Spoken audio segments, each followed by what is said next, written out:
Welcome po dito sa ating channel. Samahan niyo po ako na mag-explore ng iba't ibang kagamitan pagdating sa espiritual. Tara na po! Magandang umaga po, magandang tanghali, magandang hapon, magandang gabi sa inyo. Mga ka-antingero-antingera ko dyan. Sana po nasa mabuti kayong kalagayan. At syempre, Holy Week na naman po. Tayo na. Panahon na naman po na mag-kolekta ng ating mga anting-anting. So, sa video po na ito, napakasimple lamang po ang pag-uusapan natin. At ito ay pinakang popular po sa mga ng mga agimat, anting-anting, po. So, ito, natin. Ang pag-uusapan po natin ay, kalimutan ko na. Nakalimutan ko na. Nakalimutan ko na. May nag-agaw po ng aking sinukuan. Sinukuan. Hala. May nag-agaw ng aking, isip. Na po kasi Holy Week na. May marami akong ginagawa. Tapos at the same time, gusto ko mag-share sa inyo ng mga bagay na ilalagay ko sa, altar ko sa labas. Para, So, ito po, medyo na ko na po ito kanina sa, sa video ko. So, ito po ay tribal, necklace. Makikita ninyo, tatanggalin ko po itong, necklace ko. Ito po ay, ayan. Ito po yung, lucky horseshoe. So, ganyan ko muna. Tapos, ito ilalagay ko. Para makita ninyo kung anong itsura niya. Po. So, sinukuan. Ayan. Ganyan po kapag, may nagkukuha ng attention sa akin. May nalilimutan ko. Sasabihin ko na lang. Ayan po, natin. Para makita ninyo kung anong itsura niya. So, ito po yung sinukuan. Ayan. So, ganyan po siya. Makikita ninyo, ayan. So, ang sinukuan po ay napakaganda na dala-dala natin. Dala sa sa bulsa, sa bag, sa pitaka. Kasi ito po ay pinaniniwalaan na tatanggal ng mga negative energy and magdi-dispel po ng mga kamalasan. At again, protection po ito sa masamang plano sa iyo kung meron man. At syempre, maganda po ito kung makakakuha kayo, gawin ng cross na ganitong o kaya mga bahagi ng inyong ayan. So ito po, marami po ito. So bali, ang aanahin ko po, ang gagawin ko, kukuha ako ng 4. So ito po, natin na halimbawa, papakita ko lang po sa inyo kung paano ang ng sinukuan. So, halimbawa, ganito po. So, ito ang sinukuan ko. Ito po yung maliliit na kahoy, branch, o yung yung twigs niya, or yung yung maliliit na sanga. There you go. So, makikita niyo po, walang pa siya, maliit pa po ang niya, yung cross at gitna, maliit na maliit. So, anyway po, na po ito, nagpalit po kami nung pinanggalingan nito, nagpalit kami, so, binigyan ko siya ng ng medalyon na kailangan niya. Ito naman, alam niyang nangongolekta ako. So, tinanong niya kung gusto ko itong mga maliliit na ito. So, sabi ko, yes. Of course, yes. Never say no. Yes. Come on. Collect some more. Collect. Di po ba? So anyway, so ganito po.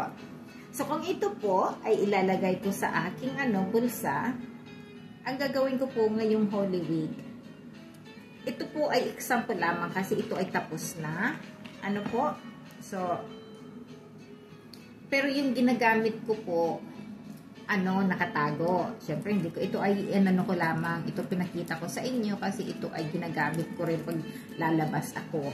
Ito po ay kinikwentas ko talaga. So, hindi halata na siya na sinukuan. Ayan. So, anyway po. So, bali ganito. Hawakan po ninyo. Hawakan. Tapos, kayo, arang, ba sa Tagalog yun, mag-focus kayo, kayo sa mahal na Diyos, sa Holy Trinity po, sa Diyos Ama, Diyos Aki, Diyos Espiritu Santo, or sa tatlong persona kung tawagin, yung banal na tatlong persona. So ngayon, kung wala po kayong dasal, okay na yan. At kung hindi ko naman pwedeng ibigay dito yung dasal kasi internet po ito. Iwas ako sa mga ganyan. Minsan-minsan lang po ako na gawa niyan. Pero, ginagawa din po ako ng ganyan. Pero minsan-minsan nga lang. So anyway po, ka, kung hindi mo alam ang dasal, maghingi ka ng taimtim. Sabihin mo, halimbawa, dinabili mo pa lang ito, kaya binigyan ka pa lang, hindi pa sa'yo, hindi pa konektado sa'yo, yung hindi mo pa pag-aari. So, bali po, ang mo, hinikas na, sa Holy Trinity, sa Diyos Ama, Diyos Aki, Diyos Espiritu Santo, ka, focus ka, hawakan mo po, tapos, ganyan, maghingi ka na basbasan. Ang iyong, itong sinukuan, basbasan. At kanyang, yung i-purify niya through Holy Christ. So, ganoon. Tapos, so ngayon po ito ay na siya, yung halimbawa, naghihingi ka na ganyan. Tapos, nahihirapan po kasi ako nang dito na binibili ko yung ginagawa ko kasi, syempre bawal po yun. Bawal yung pag nagagawa ka ng mga ganito, may nakakakita ng iba. Pero minimize ko as much as I can po na para gawin. Tapos, ma-share ko yung, halimbawa yung ginagawa ko, yung basic, po. So, kahit po, kahit hindi ko maibigay yung orasyon, pero basta, yung taimtim, yung mo, okay yun, basta yung taimtim, kasi ikaw mismo po ang nakikiusap sa mahal na Diyos. Ngayon, po, so basbasan niya, i-purify yung basbasan ng Diyos, at i-purify itong, sinukuan mo. Tapos, maghingi ka po sa mahal na Diyos, na sa pamamagitan mo, yung ihihip mo ay kapangyarihan niya. Hihingi ka po, hindi ka lang basta-basta, hingi ka. So, sa isip mo man po yun. Tapos, ihihip mo po. Pero hindi yung yung everywhere, yung ganun. Mo na malapit sa'yo, ganun. Po? So, para paghihip mo naman, yung talagang dito lang, hindi nakalabas lahat. So, ngayon, kapag mo na po, kapag nahihipan mo na ng tatlo, ngayon, mo, ganun, halimbawa, nahihipan mo na ng tatlo, po. Tapos, at the same time, ganun ka pa rin, bibigkasin mo yung pangalan mo na 3 beses. Sasabihin mo na ikaw ay susunod sa gusto ko. Hindi mo na po pwedeng sabihin ang pangalan mo kung sino kasi ikaw, makikilala ka na yan. Po? Kasi, kung ano man yung previous, niya, ito ay magkukonekta na sa'yo.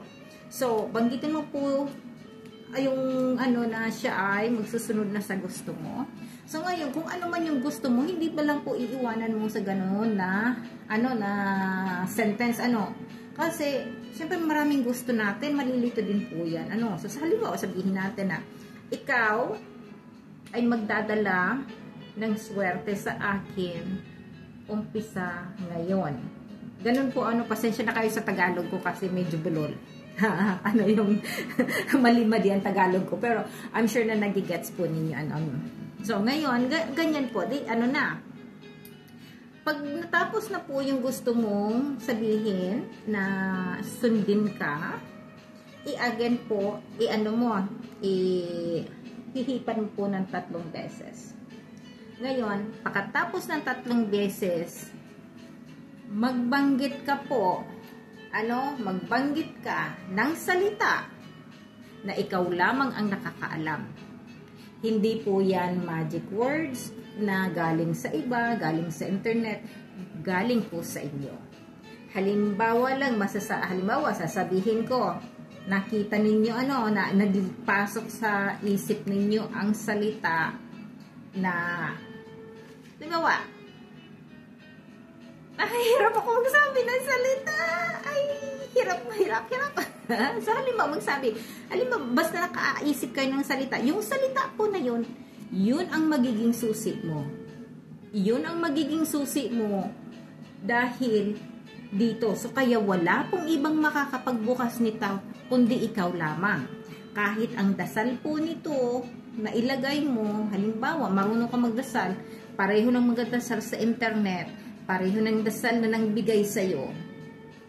Pero ang susi niya, ikaw lang ang nakakaalam. Kasi yung susi na yon at the time na nakaisip ka, yun ay magic words mo po yun na konektado ka sa Holy Trinity. So yun, kumbaga yun lang po ang code. Code po yun, na kapag binanggit mo yun sa'yo lamang yun. Ikaw lamang ang makakagamit niyan, ikaw lamang ang tagapagdala niyan, ikaw lamang, mawala man po yan sa'yo, hindi gagana sa iba, at mawala man po yan sa'yo, babalik yan sa'yo. So sana nakatulong ng kahit kaunti, at good luck po.